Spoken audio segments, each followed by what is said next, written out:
Hey everybody, Cave Dweller 1959 here, hanging out in the cave.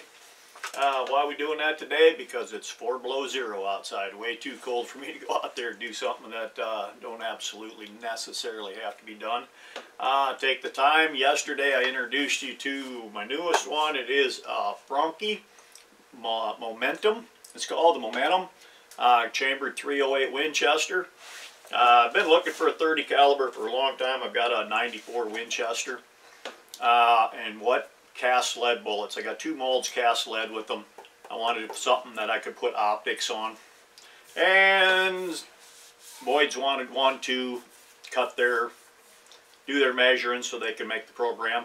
I'll buy one. Anyway, that's the story on it. I'm going to do some stuff here today. I'm going to show you what I like about it, what I don't like about it. For the most part, pretty fine looking rifle. I can say so far without shooting it. It's a mid-weight, not real heavy, not real light in this synthetic stock. Zero baby.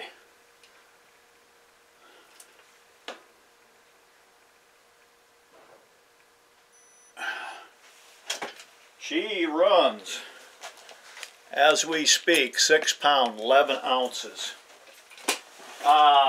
It is threaded from the factory. 2 American threads. Your suppressors screw right on here. That's 5/8 by 20. Remember about 5, 6, 7, 8 years ago, Browning brought out a line, had muzzle brakes on them, already threaded. Hey, you can take the muzzle brake off, just screw your suppressor on there. They put some weird metric, they marketed them in the United States, put some metric thread on them nobody ever heard of before. They got an earful on that one, I bet. Anyway, it is threaded. It's medium weight.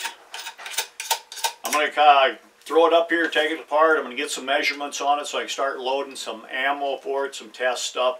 It's going to go out to Boyd's. They're going to do it. I don't know if it's going to take them a week, 2 weeks. I don't know. But when I get it back, I'll have some stuff loaded, ready to go. One thing I really like, 60-degree bolt lift. Very short. You should never, ever have any kind of an issue with the scope clearance problem. The top of this thing, it's basically a knockoff of a Remington 700, which is iconic, but this thing is way better.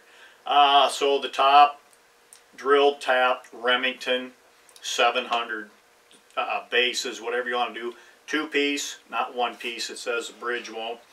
But I've got some Leopold sitting here somewhere. They'll bop right on here when the time comes. I'll have to get the rings.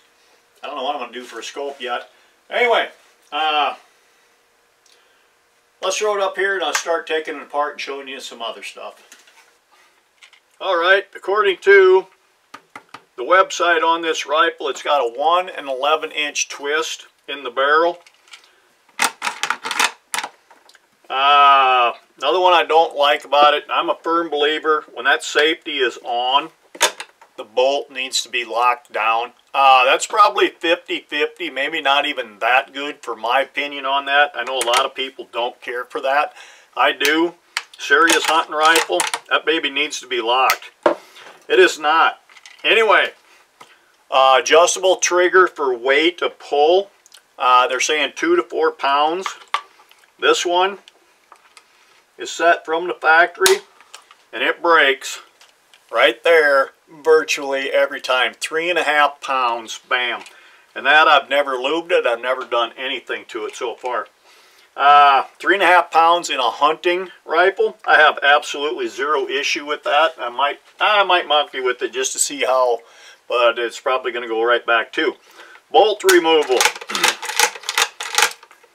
Lever on the side or a push button on the side. Trying to push it in far enough to pull it straight out. You got to really push, but you just rotate it a little bit. It follows that groove right there and comes right out. Slick as can be, not an issue with that. Very, very easy on the bolt removal. 2 screws on the bottom. Who'd have guessed that one? They use an Allen head. About that big, I don't know what size it is. And I misplaced.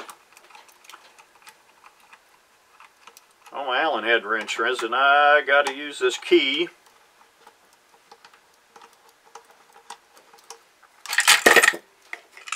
whole thing comes apart. It is all connected. Does not fly apart. Well, basically one unit. Kind of like that.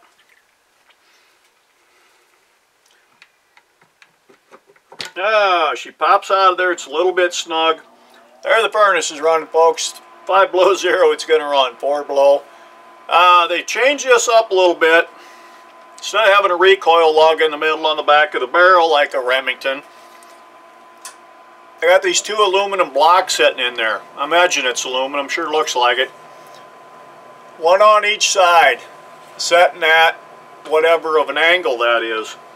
The action has got the splices milled in there. Well, you're putting that V in a V, there's no way that thing can move. And that's, you want to get rid of flyers, glass bedding, that gets rid of your flyers. You completely eliminate any movement of that action in that stock. Ruger American kind of done that same thing. They've milled the whole thing. It fits in there like that. And then you're back here, very minimal contact. I think this thing's going to be quite the rifle. Like I said, 2 to 4 pound adjustability. It's all right there with that nut and bolt. But it's breaking at 3.5, and I'm going to leave it. One measurement I want to get here right now. I'm going to start doing some loading, and I want to know how long I can make things. The overall working length of the magazine, 2.9. Okay, 2.90. That's no longer than that, probably somewhat less than that to give yourself some elbow room. Another thing, there's some plastic stocks out there that are really like reclaimed milk jugs, really flimsy. This thing is stiff as a board. That Mauser M18, that is stiff as a board. That thing shoots very, very well. Get in there, you little rat. And I'm hoping this one does the same. Very easy to put it back together. Drop in your couple bolts. Get in there.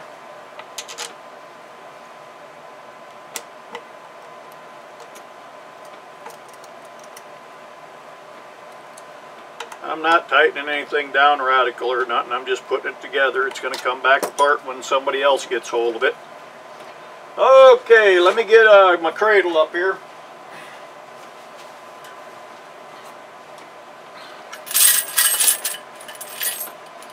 I want to know my overall length when I'm touching the lands, where I'm setting at. I'm going to be doing some loading. I got to know how long I can make them, how long I can't make them. And we're going to use Hornady's overall length gauge. I got a dowel I'm shoving down the barrel here.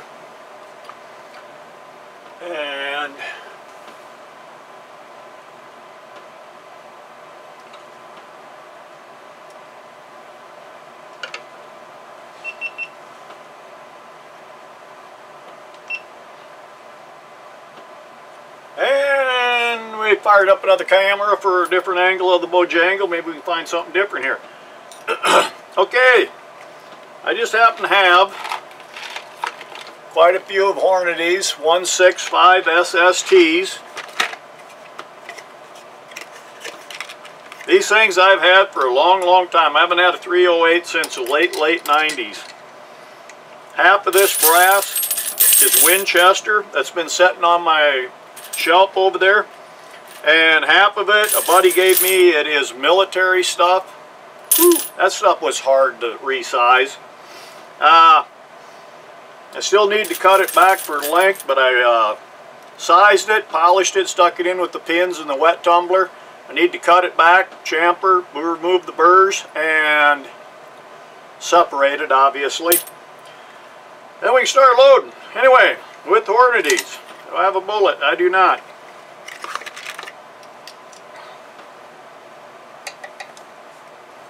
I did too put a bullet in there.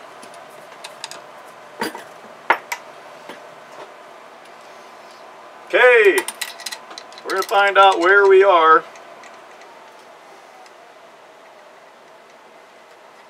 Just by pushing this back and forth, you can feel when that bullet hits them lands. You know right exactly when that baby contacts.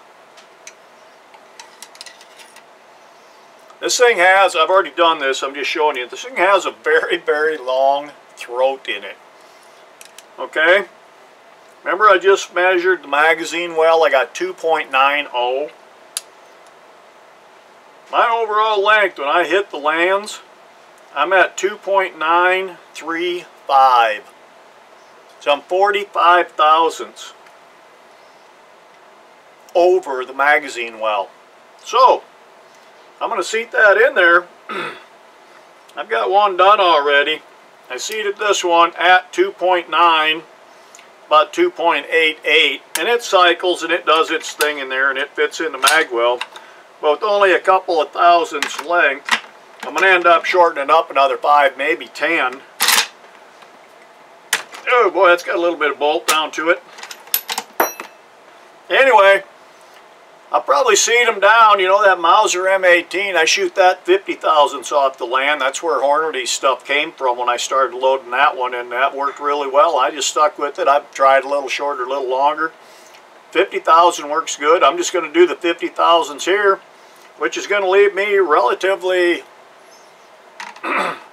close in my magazine. I can't go a heck of a lot longer. Anyway, that's where we're going with this bad boy. I start loading some stuff up. Another bullet I'm going to be playing with is that little guy right there, a Lyman, 170 grain, round nose, gas check. I was going to hope that I'd get outside and do some casting today, but below zero, I don't think it's going to happen, even in the garage. Alright, that's my take on the Momentum as the time being. Here very shortly, a guy's going to pick it up. It's going over to Boyd's. They're going to do their magic with it. I don't know, sometime before I get it back, and we're in this cold snap for about 2 weeks anyway. So it'll be a while, but we'll get her out. We'll get some shooting with her. We'll keep showing you what's going on with it. As always, stuff like glass bedding, modifying any gun, YouTube doesn't go with that. Those are always going to be over on my Patreon page. Click on that, come over and join me. Those of you that already have, I totally appreciate it. Thanks a lot. Have a great day.